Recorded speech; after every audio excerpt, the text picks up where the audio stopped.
bawaan.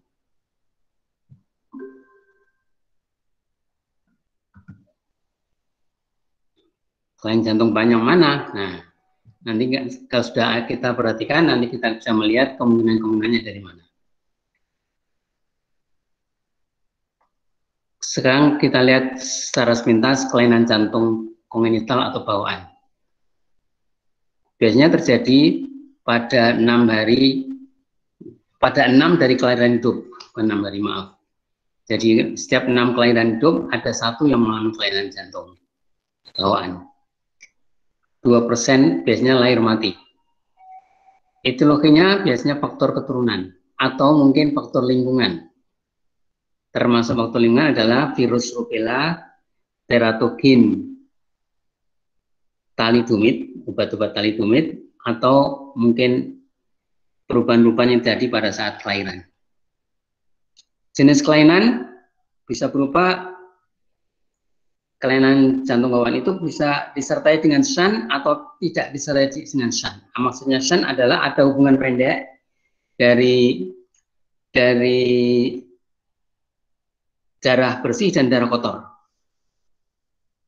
Aturannya darah bersih jalannya sendiri, darah kotor jalannya sendiri. Ini terjadi hubungan langsung pendek, tidak melewati saluran-saluran. Kemudian yang tanpa shunt ada 2, yaitu coarctatio aortae dan maaf ini kok. Nah, jadi aorta stenotik. Yang disertai shunt adalah ada 2, asianotik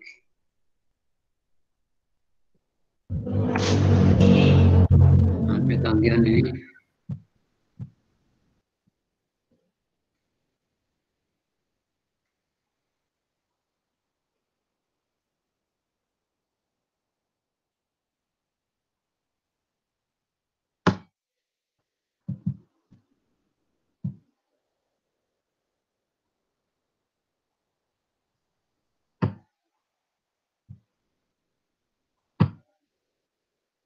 Ya.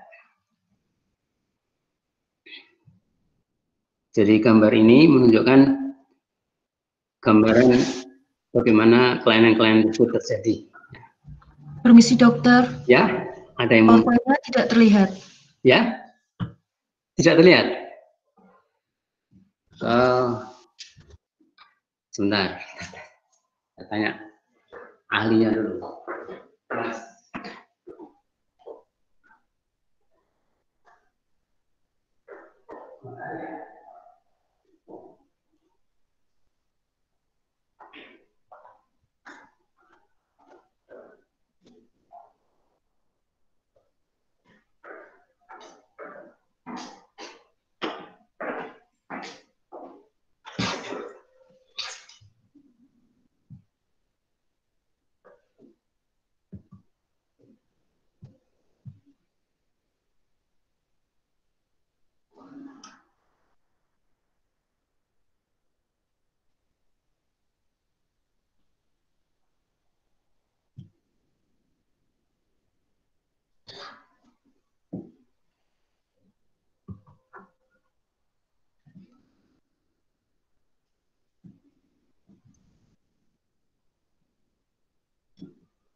Masih belum, ini sekarang kelihatan nggak?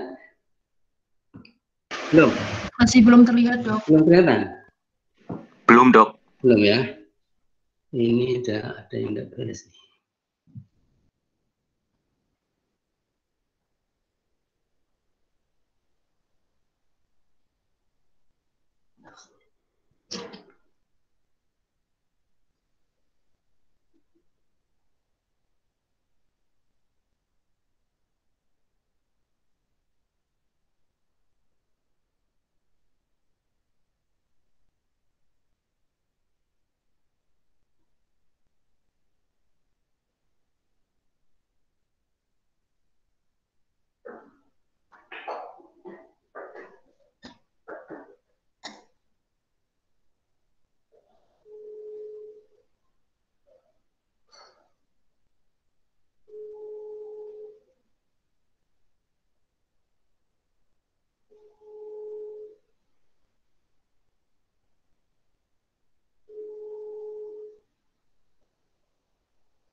Bentar ini tak answer dulu.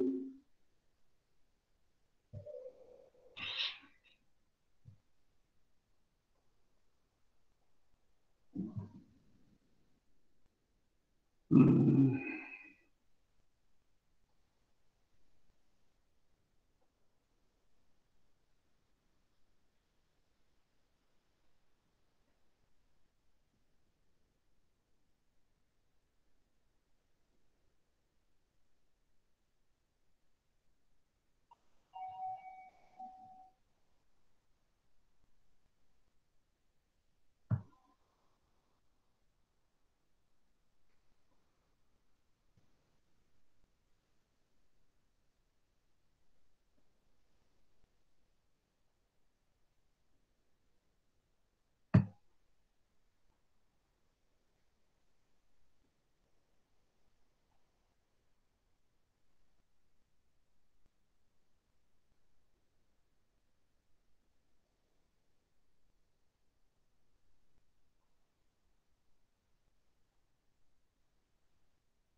Permisi dokter, Ya. ini saya bantu share screen, sudah masuk belum ya? Belum. Screen-nya mana? Bisa nggak dari situ sih?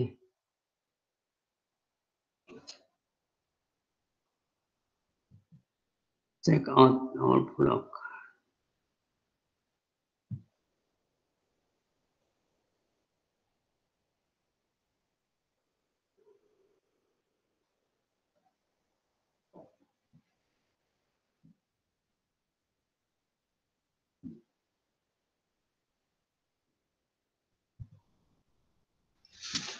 Ya. Ini untuk presentasinya sudah saya share dok. Sekarang Dokter bisa. Sekarang bisa.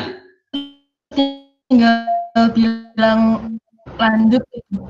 Sekarang bisa ya. Kelihatan belum sekarang?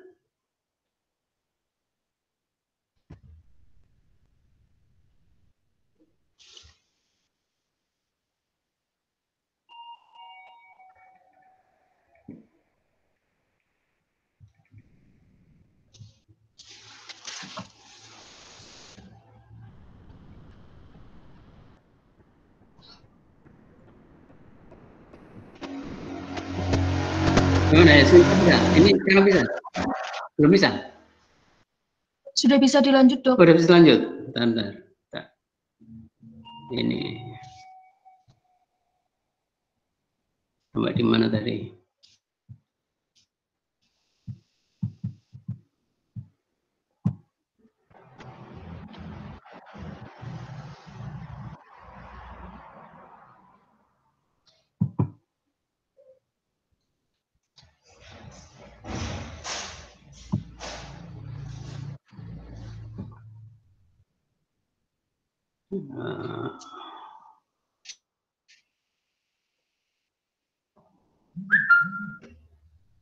Anunya mana?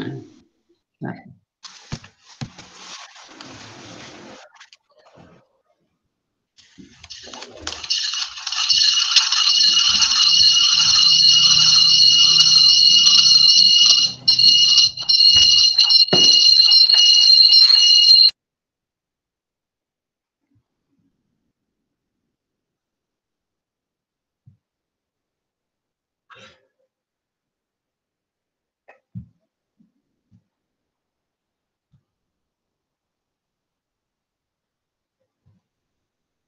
Slideshow-nya kok susah sih cari ikonnya di mana itu?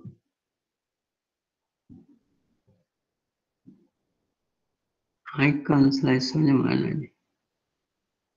Oh ini, nggak bisa.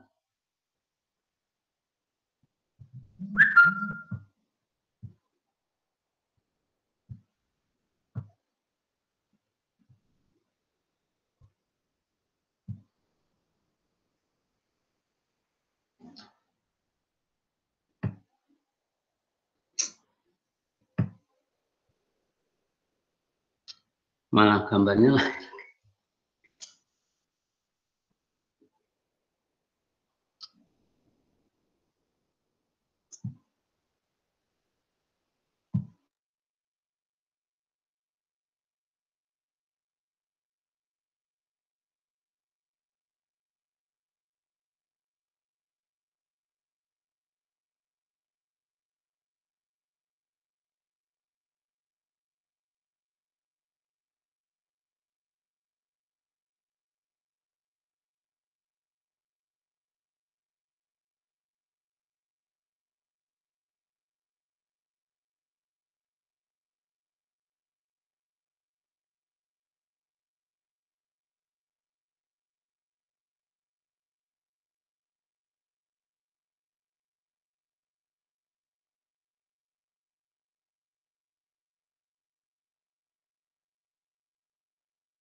Ini udah besar. Ya. Halo, assalamualaikum. Waalaikumsalam, Dok. Maaf. Iya, Dok.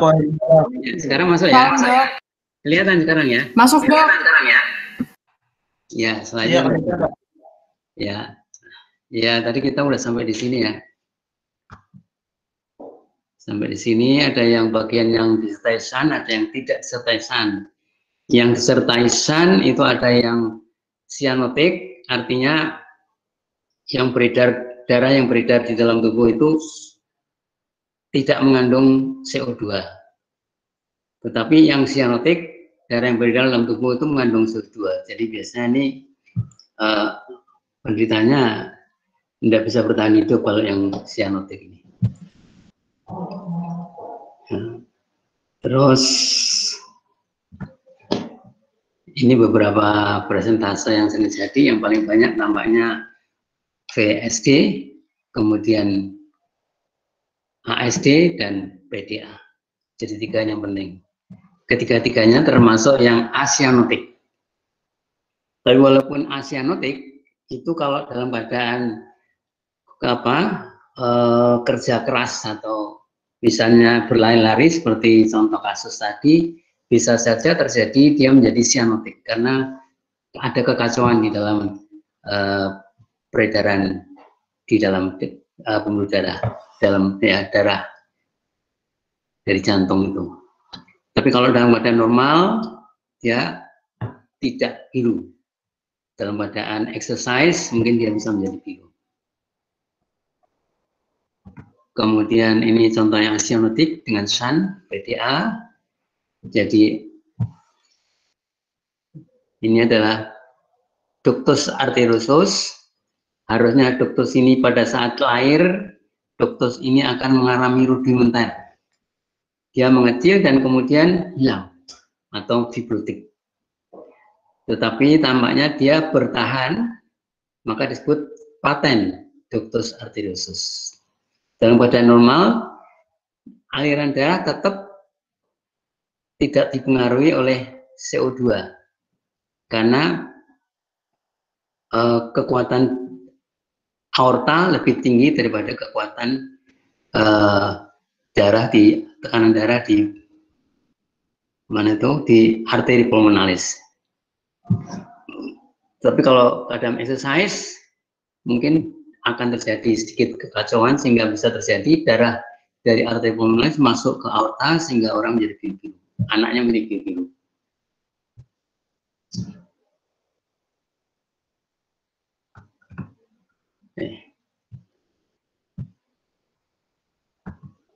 Ya, berikutnya ASD adalah atrial septal defect. Karena batas antara atrium kanan dan atrium kiri terbuka, ada bagian yang lubang, maka pasti akan terjadi percampuran darah. Tetapi seringnya dalam keadaan normal, darah itu mengalir dari daerah yang mengandung O2 dibanding dari darah yang CO2 menuju ke bagian yang mengandung O2, darah atrium. Jadi kalau gambar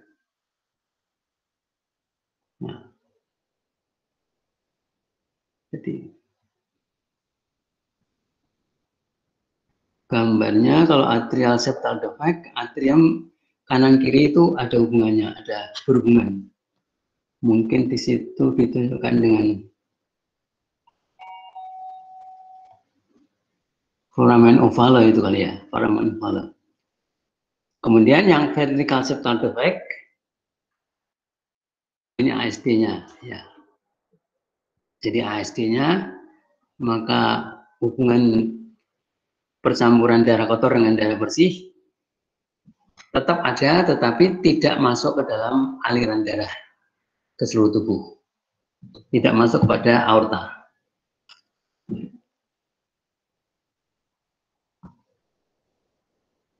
Dalam hal yang sama juga ventricular septal defect. Juga di sini ada SAN, ada hubungan pendek dari ventrikel kanan menuju ke ventrikel kiri. Jadi darah bersih menuju ke bagian rongga berdarah kotor. Jadi yang beredar di dalam seluruh tubuh tidak ada gangguan. Tidak ada gangguan.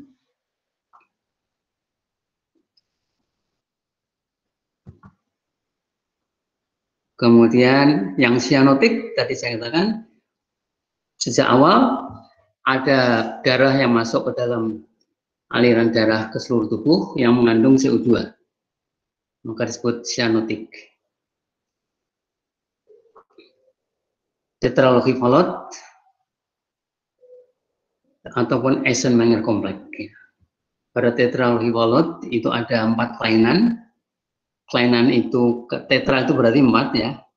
Pertama ada operating aorta. Aorta itu letaknya bergeser ke kanan di daerah septum ventricular, sehingga darah kotor dan darah bersih menyatu di situ. Nah, ini sudah menunjukkan pasti ada sianotik. Kemudian ada pulmonal, apalagi ada pulmonal stenosis di bagian ini.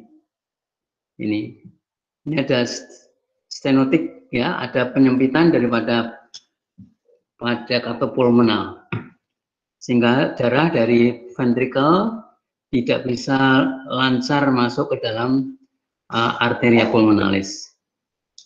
Kemudian ada PSD, ventricle septal defect. Nah, ventricle kanan kiri bersatu, ada lubangnya, sehingga itu juga terjadi percampuran darah tetapi dari darah bersih ke darah yang kotor. Kemudian right ventricle hypertrophy, dari ventricle sebelah kanan mengalami hipertrofi, penebalan, sehingga kekuatan memompa darah dari ventricle kanan menjadi lebih tinggi daripada yang pada keadaan normal seperti lihat pada gambar sebelah kiri. Otot ventricle kanannya tipis, pada kanan otot ventricle kanannya melebar atau menebal. Ini tetralogipholot ya. Kemudian ini gambarnya sama. Nah, sekarang Eisenmenger syndrome atau ada yang menyebut Eisenmenger kompleks. Ini adalah kelainannya, kalau tetralogipholot ada 4 kelainan, maka di sini ada kelainan seperti tetralogipholot kecuali pulmonal stenosis. Pulmonal stenosisnya tidak ada. Maka kita melihat ini dari ventricle menuju ke arteria pulmonalis ini terbuka lebar, normal. Kalau yang pada tetralogipholot ini menyempit daerah sini. Nah, akibatnya yang terjadi adalah kemudian jumlah darah yang mengalir ke dalam paru menjadi banyak sekali pada Eisenmenger kompleks ini. Sementara sianosis ada tetap. Kemudian kelainan yang lain adalah stenotic pulmonary valve. Jadi ini tidak ada kelainan yang lain kecuali katop pulmonal. Ya, dia menyempit ini sehingga aliran darah dari ventricle kanan menuju ke arteria pulmonalis terganggu.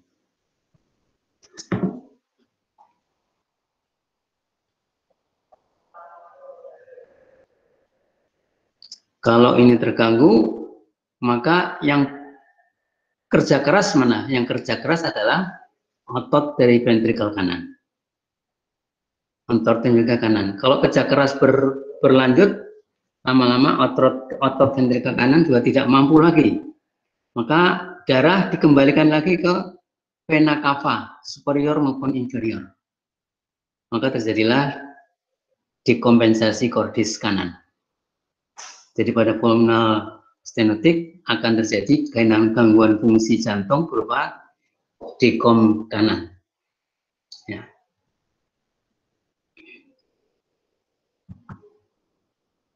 Kemudian yang kedua adalah penyakit koroner. Penyakit koroner yang terkenal adalah ateroma.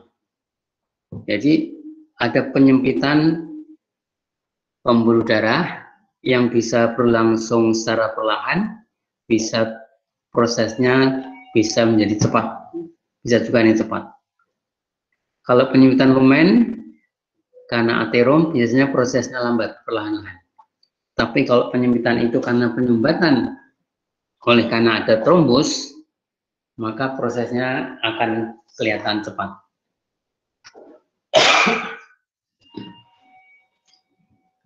Risiko kemudian adalah kalau ada proses penyumbatan, maka ada bagian-bagian daripada jaringan tubuh yang mengalami iskemik.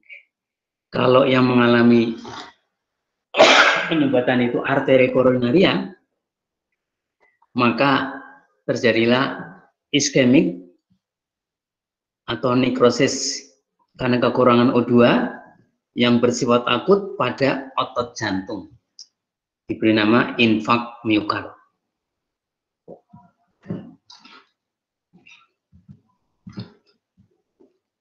Ini gambaran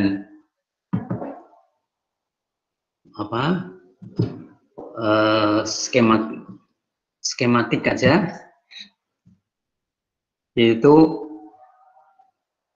arteri yang mengalami timbunan kolesterol, maka lumennya akan makin lama makin menyempit karena timbunan itu ada pada tunika intima. Maaf, betul. Dan prosesnya makin lama makin sempit dan akhirnya terjadi oklusi sumbatan. Proses yang lain, pada waktu ada timbunan tersebut terjadi perdarahan. Karena perdarahan, timbunan kolesterol ini, maka terjadilah selain perdarahan, selain adanya penyempitan lumen, adanya timbunan darah, pasti ada trombus. Sehingga prosesnya menjadi lebih cepat untuk menyumbatan. Ya. Jadi prosesnya dari sini kelihatan menjadi spontan, jadi penyumbatan yang relatif cepat. Pasti risikonya lebih berbahaya karena bukan hanya kekurangan O2, tetapi sama sekali anoksigen yang masuk ke dalam jaringan tersebut. Anoksia, ya, bukan hipoksia, tetapi anoksia. Pola penyebaran plak aterom hanya beberapa plak, tetapi lokasinya dekat dengan aorta.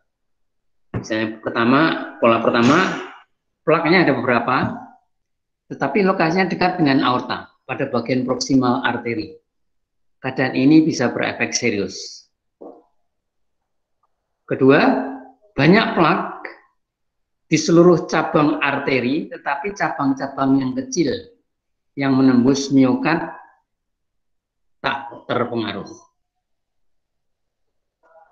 Di cabang-cabang kecil yang menembus miokard tidak terpengaruh. Atau yang ketiga, proses campuran yang pertama dan yang kedua. Jadi kalau yang terkena adalah arteri yang lebih besar, pasti risikonya banyak otot-otot yang mengalami kekurangan O2 nanti. Tetapi kalau arteri-arteri yang terkena itu arteri yang relatif kecil, maka yang terkena adalah otot-otot sebagian kecil daripada otot-otot, sehingga pengaruh tidak begitu berbahaya. Ada yang campuran, baik yang di awal, di proksimal arteri maupun di ujungnya, di cabang-cabangnya, kedua-duanya ada. Nah, ini menjadi serius juga pasti. Lokasi iskemik tergantung bagian arteri mana yang tersumbat. Arteri koroner kiri cabang depan bawah. Kita tahu ada arteri koroner itu arteri koroner kiri cabang depan bawah, ada arteria koronaria, arteri koronaria kanan, ada arteria koroner kiri cabang sirkumfleksa.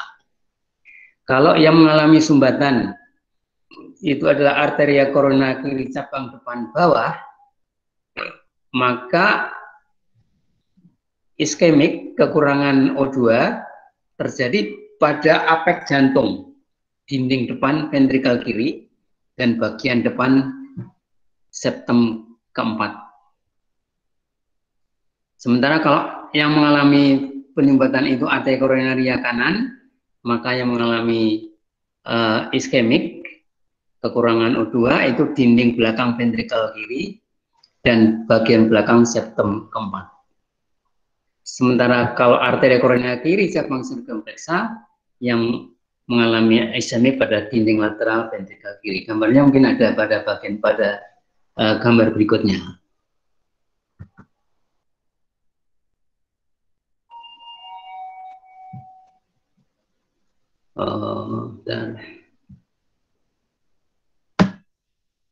Nah, jadi dilihat sendiri kalau yang mengalami penyumbatan itu di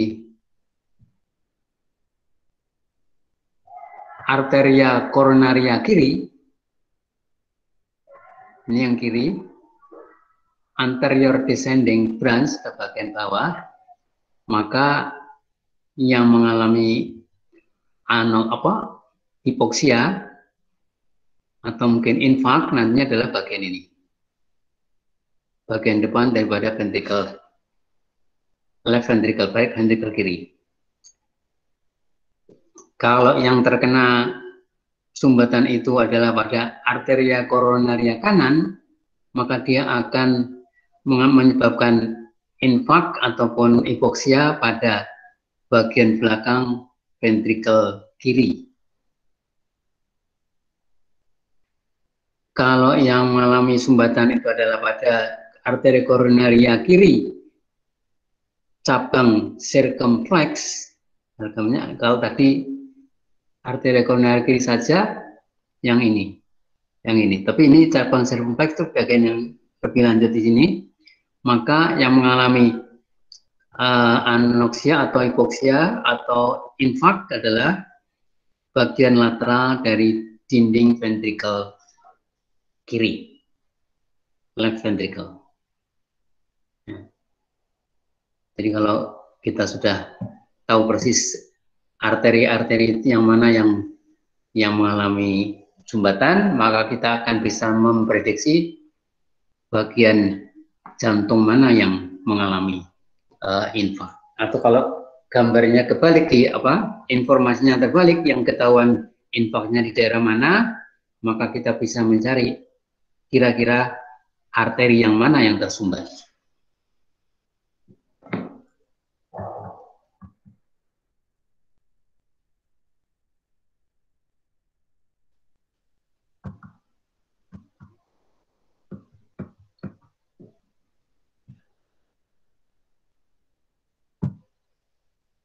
Kemudian perluasan kerusakan, pertama keturunan, adanya anastomosis yang bermakna.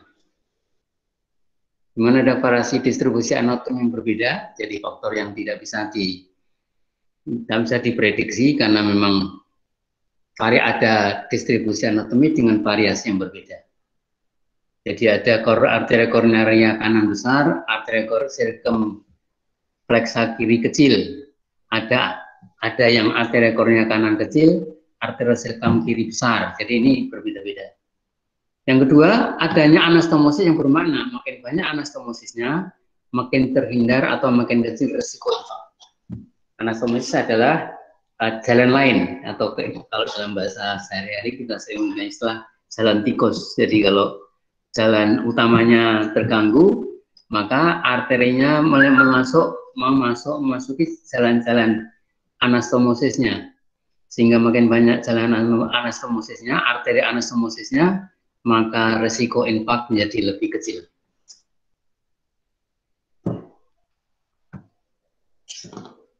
Karena penyakit sekarang kita bicara penyakit jantung iskemik. Ya. Apa penyebab jantung iskemik? Ya, penyebab yang utama adalah ateroma. Apa itu ateroma? Kita sudah tahu ateroma adalah timbunan kolesterol di dalam dinding pembuluh darah. Yang terkena hampir selalu ventrikel, terutama ventrikel kiri. Jadi penyakit jantung yang sering terkena adalah ventricle. Kalau kita lihat ketik gambarnya adalah ventricle kiri semua itu. Itu ada di depan ventricle kiri, di belakang, ada bagian lateral, karena letaknya di arteri-arteri tertentu tadi. Ada dua kejadian, bisa jadi akut, bisa terjadi kronik. Yang akut biasanya karena sumbatan yang akut pada arteria coronaris akibat sumbatan karena trombus. Kalau akut biasanya karena trombus. Jadi sumbatannya mendadak besar, banyak, sehingga terjadi anoksia dan berakibat infark atau ischemic. Yang kronik, penyempitan arteri koronaria mungkin karena stenosis pada arteria kecil dengan atau tanpa sumbatan trombus. Nah, kalau penyempitannya di arteri koronaria atau ada penyempitan, bukan sumbatan, hanya menyempit karena dindingnya mengalami stenosis, maka sumbatannya bersifat perlahan. Ya. Kemudian pengaruhnya apa? Kalau sumbatan akut, sering berakibat infark miokard. Jadi langsung miokardnya rusak, nekrotik.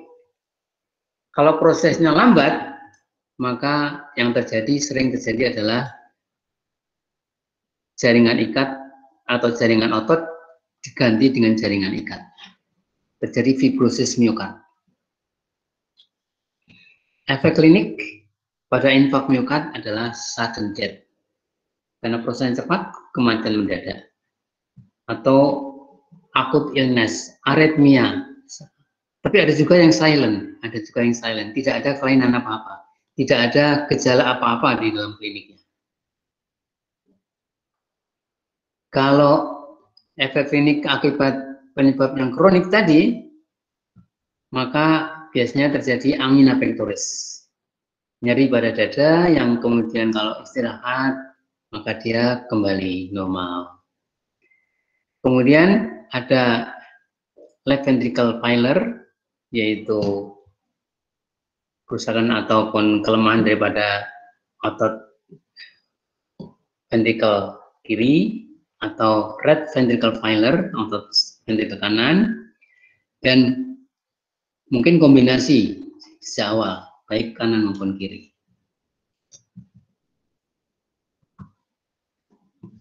Yang ketiga, penyakit jantung iskemik akut, yang infark miokard.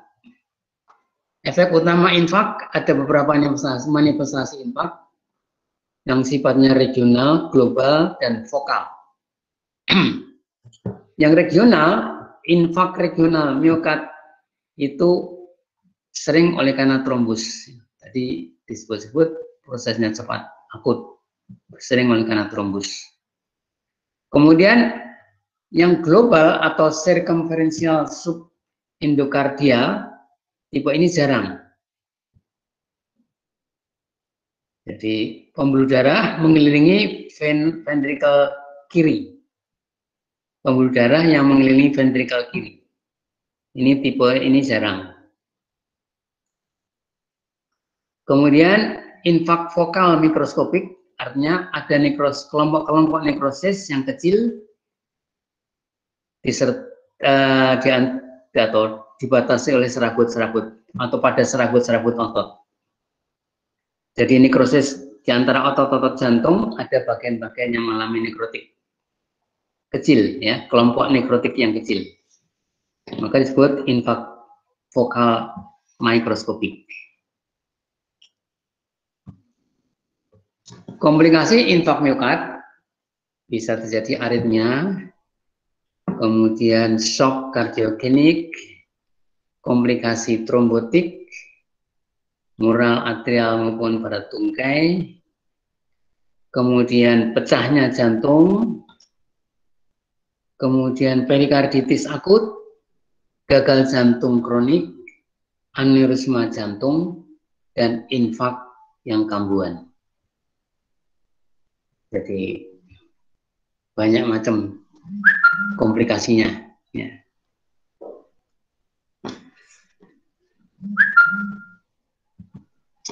Penyakit jantung, sekarang kita lihat penyakit jantung yang kronik. Penyakit jantung iskemik yang kronik. Kalau tadi akut, kita bicarakan yang kronik. Penggantian jaringan otot oleh jaringan ikat bisa terjadi dengan dua cara. Tergantung apakah berkurangnya aliran koroner disebabkan oleh stenosis generalis yang hebat atau oleh trombosis. Kalau penyebabnya adalah karena stenosis generalis yang hebat, maka fibrosisnya halus memisahkan serabut-serabut otot. Jadi ada fibrosis halus yang memisahkan serabut-serabut otot. Kalau prosesnya karena trombosis, pada yang kedua, tampak daerah jaringan parut yang luas dengan serabut-serabut otot di pinggir. Mungkin gambarnya bisa dilihat di sini. Nah, jadi ini fibrosis otot jantung, ada yang fibrosisnya ringan, halus di antara otot-otot jantung, ada yang fibrosisnya luas di sebelah kanan ini. Otot jantungnya menjadi terpinggirkan karena fibrosisnya luas. Kita kembali. Jadi yang kedua, dasar proses patologik yang kedua dari penyakit iskemik kronik, penyakit jantung iskemik kronik. Pertama, yang kedua adalah hipertrofi miokard dari sebab apapun merupakan faktor penyokong di dalam banyak kasus. Makin besar otot, butuh lebih banyak darah. Kemungkinan untuk iskemik menjadi lebih besar. Jadi adanya otot jantung yang bertambah besar, maka resiko terjadi iskemik menjadi lebih besar karena dia butuh O2 lebih banyak. Butuh, karena berarti butuh darah lebih banyak. Sementara kalau darahnya diberikan sama, maka ada resiko kekurangan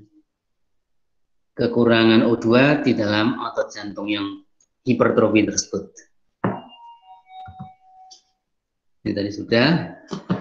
Sekarang gejala ischemic heart disease atau payah jantung iskemik. Ya. Pertama, nyeri kardiak oleh karena iskemik otot yang terjadi. Ya. Jadi kalau iskemik kekurangan O2 itu otot akan mengalami kondisi yang disebut nyeri.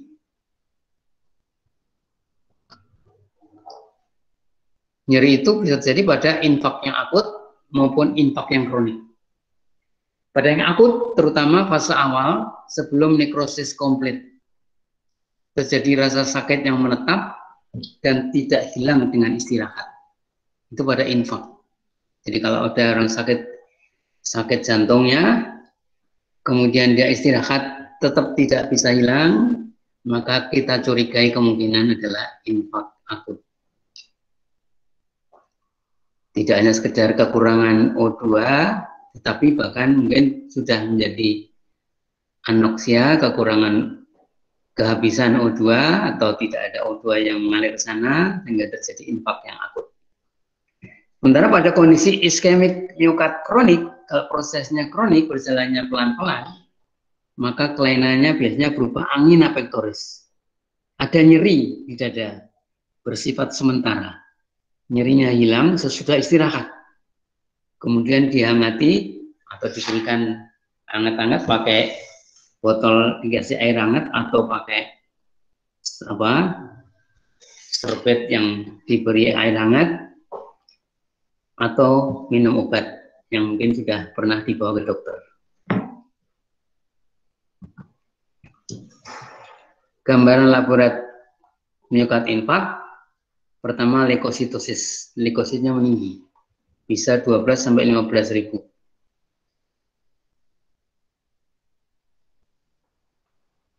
Biasanya berakhir tak lebih dari 1 minggu.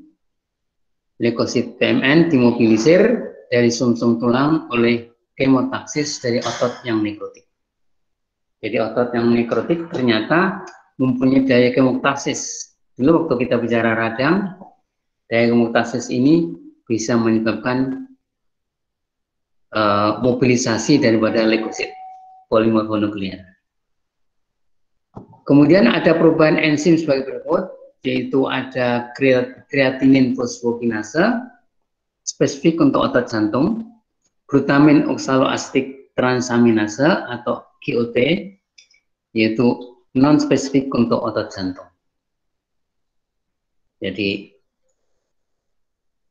ada perubahan daripada enzim-enzim tertentu, baik yang spesifik untuk jantung yaitu CPK, kreatinin fosfokinase, ataupun yang non spesifik yaitu SGOT, yaitu glutamik oksaloasetik transaminase. Perubahan ini tidak ada pada angina, oleh karena tidak ada nekrosis. Jadi ini terjadi karena ada nekrosis. Otot yang nekrosis menyebabkan gangguan enzim. Kemudian gambaran elektrokardiogram menunjukkan aktivitas ventrikel, misalnya kompleks RST selama peningkatan Q, kontraksi, restitusi T, potensi listrik menyeberang otot yang nekrotik, maka kemungkinan bisa terjadi 3, yaitu meningginya segmen ST atau elevasi segmen ST pada gambar yang pertama, atau terbaliknya gelombang T. Itu menunjukkan ada ventrikel yang iskemik. Kemudian kemungkinan adalah bertambahnya amplitudo gelombang Q pada gambar yang ketiga.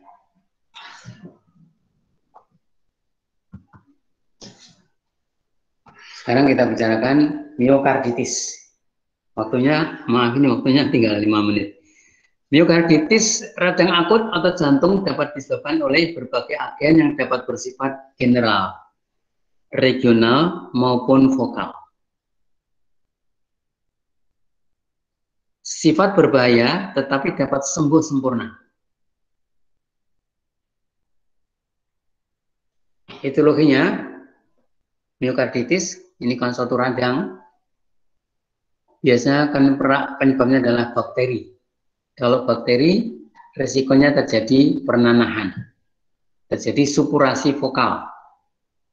Jadi beberapa tempat otot mengalami pernanahan, kemudian ada otot yang lain bercak-bercak, biasanya multiple gitu. Atau toksin. Kalau toksin biasanya general, kerusakan ototnya itu menjadi luas. Kalau bakteri tadi vokal, ada bagian-bagian yang supurasi, ada bagian-bagian yang tidak mengalami supurasi. Kemudian penyebab virus biasanya general. Jadi radang interstisial.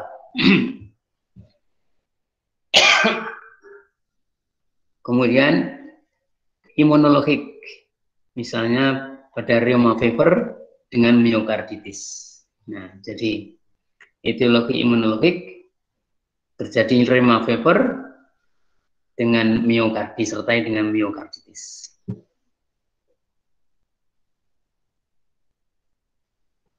Bagi catatan, radang yang dihubungkan dengan iskemik tidak disebut sebagai miokarditis. Jadi radang terjadi karena iskemik tidak disebut dengan miokarditis. Jadi ini kalau kita sudah menyebut itis di sini, penyebabnya adalah bakteri, toksin, virus, imunologi, bukan karena iskemik. Karena pada iskemik bisa terjadi pula proses radang. Sekarang kardiomiopati, artinya penyakit otot jantung yang keluar, otot jantung di luar iskemik, penyakit katup dan radang. Penyakit katup dan radang. Pertama, kelompok 1 tidak diketahui sebabnya. Kardiomiopati primer, ada hipertrofi otot irreguler parsial, misalnya septum interventrikuler. Ini pada gambar itu kelihatan septum interventrikulernya melebar, ya. Ada hipertrofi di sini. Sifatnya parsial, tidak menyeluruh. Kemudian B, fibrosis mungkin merupakan gambar yang dominan, sifat difus dan subendokard. Kardiomyopati primer berupa hipertrofi otot jantung yang irreguler, tidak beraturan, parsial, misalnya pada septum interventikuler, dan bisa jadi fibrosis yang merupakan gambaran yang dominan, sifatnya difus dan subendokardial di bawah endokardium, jadi dekat dengan permukaan lumen, otot lumen daripada baik ke ventrikel kanan maupun ventrikel kiri. Kardiomiopati kelompok kedua berhubungan dengan berbagai penyakit. Tadi primer, ya. Ulang, yang primer tidak diketahui sebabnya. Kardiomiopati yang kedua karena berbagai penyakit. Bentar.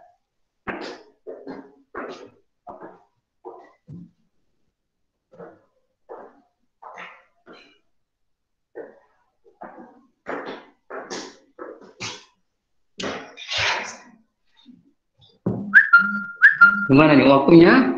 Bisa diteruskan apa? Halo? Waktunya bisa diteruskan? Mas bisa terus apa? Prof Harso yang mau ya? Mau ngajar juga ya? Prof jadwal ya? Prof Harso tapi nggak tahu belum. Kalau benar, katanya Prof Harso nanti tempatnya juga sama dengan saya. Tapi kelihatan saya belum lihat. Kita teruskan sebentar ya. Iya dok. Ya. Jadi kita teruskan. Jadi pada kardiomiopati kelompok yang kedua berhubungan dengan berbagai penyakit dan kondisi. Sehingga kardiomiopatinya sifatnya sekunder. Contoh karena ada penyakit yang kaitannya dengan nutrisi, yaitu beri-beri misalnya, alkohol kronik. Ada kaitan penyakit dengan obat kimia, misalnya emetrin. Ada penyakit yang karena gangguan metabolik, misalnya katekolamin maupun amiloid, glikogen dan sebagainya. Juga ada penyakit endokrin seperti tiroid yang abnormal. Ya. Jadi pada kardiomiopati ini kita jumpai infiltrasi lemak, perubahan perlemakan, dan atrofi jantung. Jantungnya mengecil justru. Dan mungkin karena banyak lemak-lemaknya, ada infiltrasi lemaknya.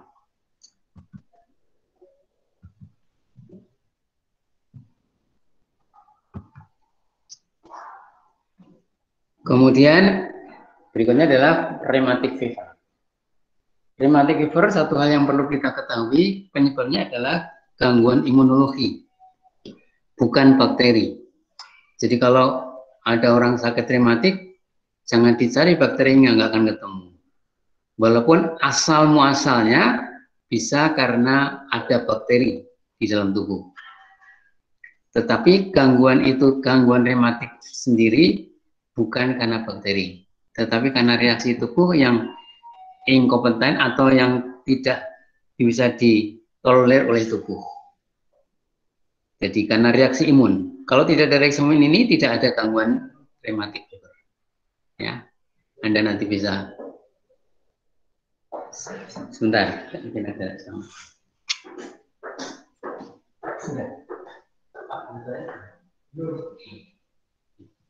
Nanti kalau saya beritahu. Ya, bahasanya belum tahu. Kita teruskan dulu.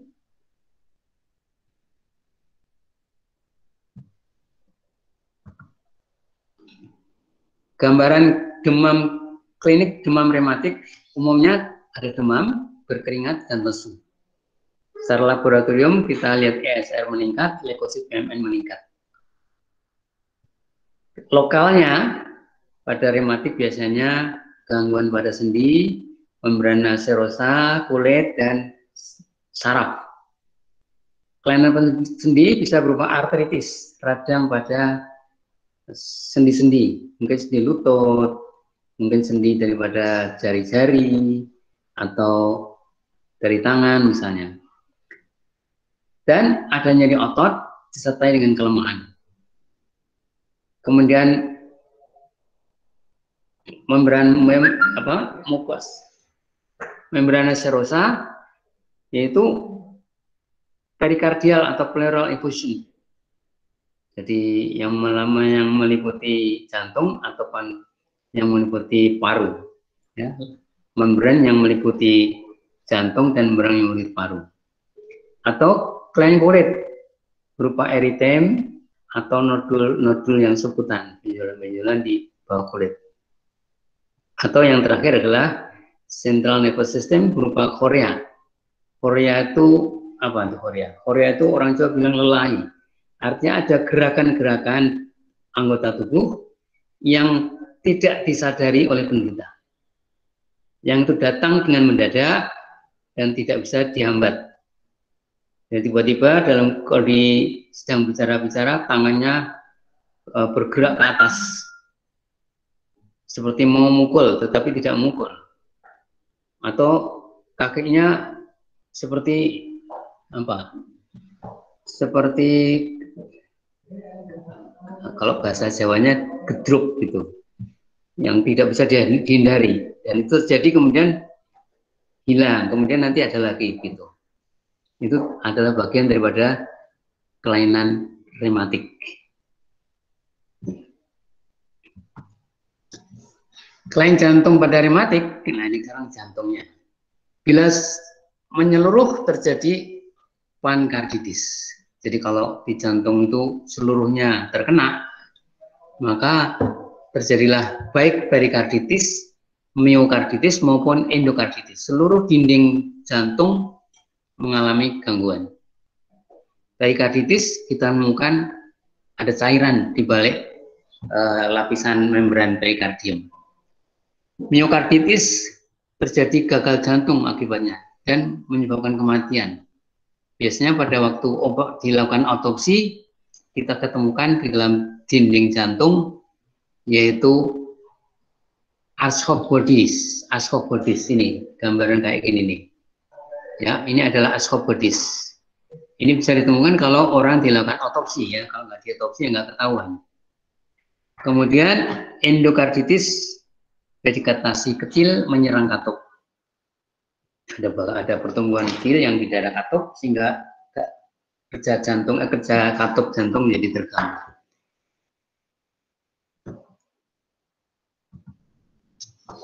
Penyakit katup jantung. Penyebab utama endokarditis rematik. Jadi kalau ada kelainan jantung, kelainan katup pada jantung, maka kita harus pikirkan etiologinya adalah endokarditis rematik. Klasifikasi distrofik yang paling banyak. Yang jarang karena faktor keturunan dan faktor kongenital. Itu jarang. Jadi yang banyak endokarditis rematik dan klasifikasi distrofik. Katup yang terkena, jadi katup jantung yang sering terkena rematik itu yang paling sering adalah mitral dan aorta. Katup mitralis dan katup aorta. Sementara yang jarang adalah trikospidal dan pulmonal. Kemudian kita coba lihat penyakit pada katup mitral. Ada dua kelainan, bisa mitral stenotik, bisa mitral incompetence atau mitral insufficient. Mitral stenotik itu artinya apa ya? Kalau diterjemah atau di pengertiannya artinya pembukaannya terganggu. Kalau mitral inkompetent, penutupannya yang terganggu. Penutupannya nggak sempurna, bocor. Tapi kalau misalnya stenotik, pembukaannya nggak sempurna sehingga menghambat aliran. Jadi merupakan yang stenotik akibat sering dari penyebabnya adalah rematik. Ya, tadi disebut di atas. Terdiri dari unsur penyembuhan dan jaringan parut. Jadi kalau ada penyembuhan, biasanya terjadi jaringan parut. Bentuknya seperti diafragma ataupun seperti bentuk seropong, bentuk proses penyembuhannya itu. Kemudian kalau mitral insufisiensi atau mitral inkompeten dapat mengikuti proses rematik dari mekanisme lambat yang sama. Proses yang akut disebabkan oleh karena gagal ventrikel kiri, dilatasi ventrikel kiri yang hebat. Kemudian B, nekrosis yang pecahnya otot dengan pecahnya otot papiler dari infak miokard akut. Kemudian floppy valve syndrome, ya, satu sindroma yang kita sebut dengan floppy valve syndrome. Kemudian efek mekanis daripada penyakit mitral pada stenotik mitral, pada stenosis yang kronik, pada gangguan mitral terjadi dilatasi atau hipertrofi atrium kiri. Jadi atrium kiri akan melebar karena mitralnya terganggu stenotik. Padahal mitral itu letaknya di sebelah kanan, sebelah kiri. Ya, mitral itu menghubungkan jantung kanan dengan atrium kanan dengan ventrikel kiri. Mitral katup mitral itu menghubungkan antara atrium kiri dengan ventrikel kiri. Jadi kalau itu terganggu, darah tidak gampang masuk ke ventrikel kiri, maka darah terkumpul di atrium kiri. Kemudian kalau itu proses berjalan terus, maka darah akan seperti dikembalikan ke ventrikel kanan. Maka terjadilah dilatasi. Nah, ini kok dilatasi hipertrofi atrium. Nah.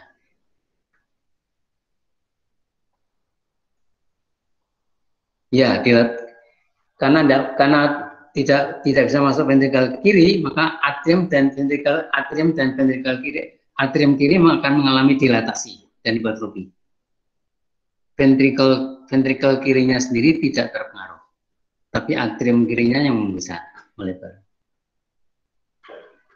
Pada penyakit mitral menjalar ke atrium kiri dan kemudian ke vena pulmonal, sehingga kemudian masuk ke arteria pulmonalis, ventrikel kanan dilatasi. Nah, ini kemudian ventrikel kanannya terpengaruh. Ventrikel kanan dilatasi, atrium dalam arti atrium kanan kemudian mengalami dilatasi pula. Itu stenosis kronik, mekanisme penyakit mitral. Pada stenosis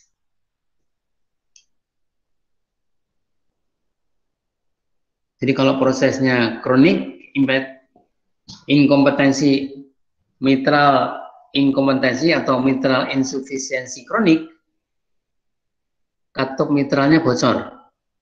Akibatnya, pada waktu ventrikel kiri memompa, darah kembali ke atrium kiri.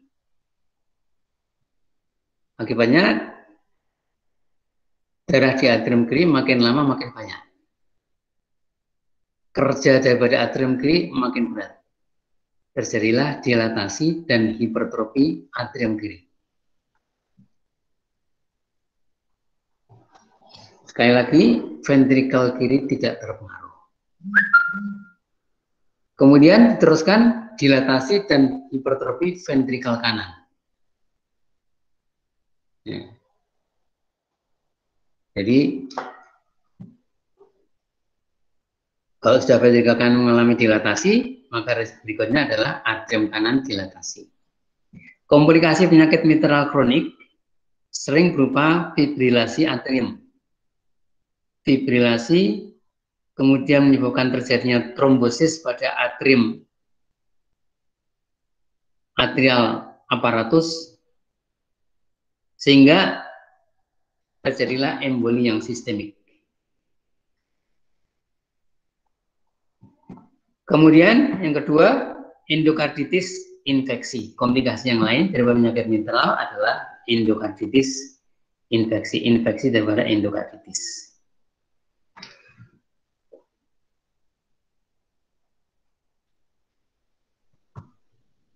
Sekarang kita bicara katup aorta. Kita bayangkan katup aorta terletak antara ventrikel dengan aorta. Kalau terjadi stenosis, maka disebut aorta stenosis. Kalau terjadi inkompetensi atau insufisiensi, disebut aorta insufisiensi atau aorta inkompetensi. Pada aorta stenotik, scarring rematik, terjadi scarring rematik, jaringan, timbul jaringan ikat karena rematik, aliran terhalang karena stenotik tidak bisa membuka, aliran terhalang, maka darah yang dari ventrikel tidak gampang melewati, masuk ke dalam aorta. Terjadilah kemudian hipertrofi ventrikel kiri. Ventrikel kiri harus bekerja kuat, terjadi hipertrofi. Kemudian berlanjut dengan iskemik, dan bahkan bisa menyebabkan kematian mendadak. Itu pada waktu latihan. Terutama pada waktu latihan. Karena iskemiknya menjadi sangat berlebihan, orangnya pelatihan butuh O2 lebih banyak, dan justru menjadi penyebab kematian mendadak. Pada inkompetensi aorta atau aorta insufisiensi, aorta tidak bisa menutup dengan rapat. Sehingga pada waktu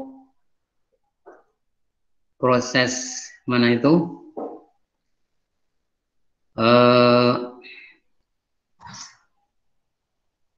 pemompaan darah oleh ventrikel kiri selesai, maka seharusnya kemudian aorta tertutup rapat, darah tidak bisa kembali ke ventrikel kiri. Tapi karena dia tidak bisa tertutup rapat, sementara aorta kemudian ada proses pemompaan berlanjut ke jaringan-jaringan arteria yang lain, aorta atau aorta cabang baik abdominal maupun yang torakal, maka terjadilah dilatasi lingkar katup, terjadi reflux, terjadilah distensi lingkar katup. Nah, lingkar katupnya mengalami pelebaran. Kemudian kalau itu terjadi demikian, maka terjadilah berikutnya adalah dilatasi dan hipertrofi ventrikel kiri. Ventrikel kirinya mengalami dilatasi, terjadilah kemudian gagal jantung kiri. Gagal jantung kiri menyebabkan kematian mendadak.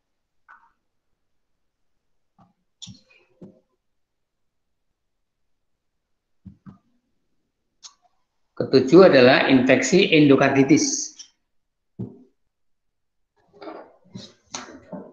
Sebentar.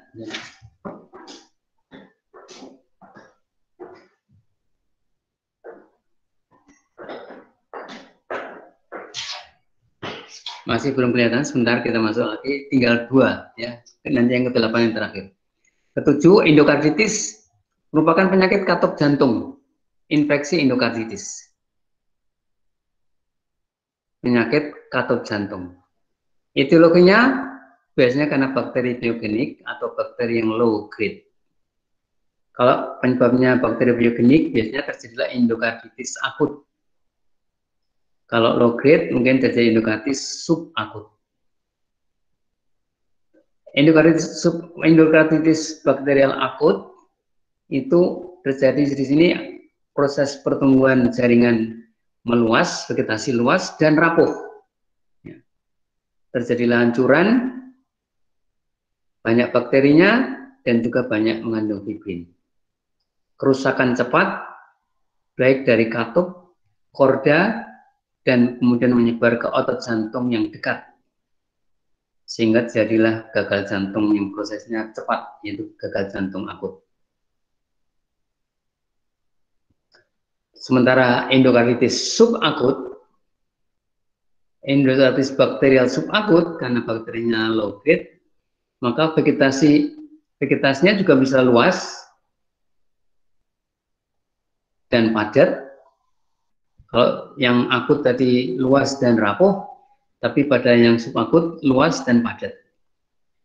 Fibrin padat, trombosit dapat terjadi dan koloni bakteri, sedikit leukosit, kerusakan katup pelan-pelan menyebar secara minimal ke struktur sekitarnya. Maka terjadi juga gagal jantung, tetapi prosesnya lambat, pelan-pelan. Infeksi endokarditis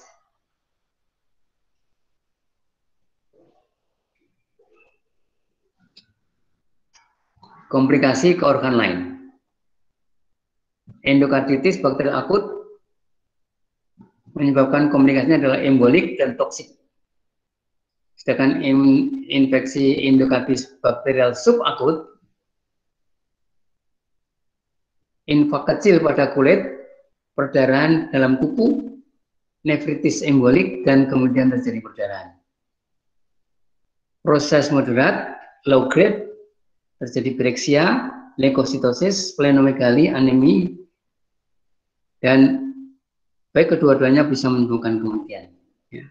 Cuma yang satu prosesnya lambat, yang satu pada yang akut prosesnya cepat. Jadi yang akut tadi ada embolik, ada toksik.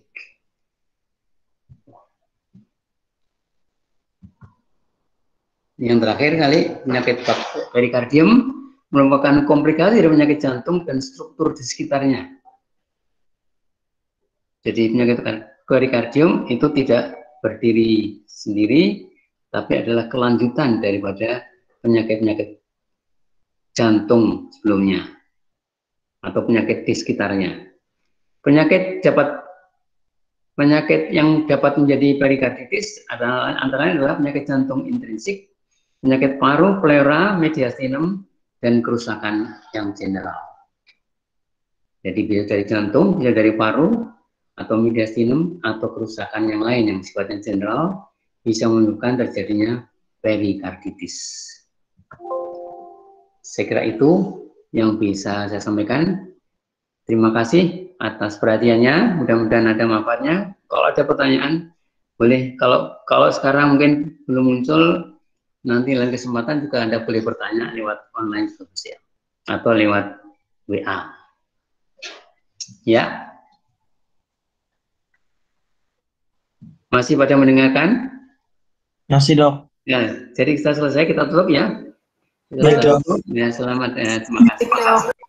Assalamualaikum warahmatullahi wabarakatuh.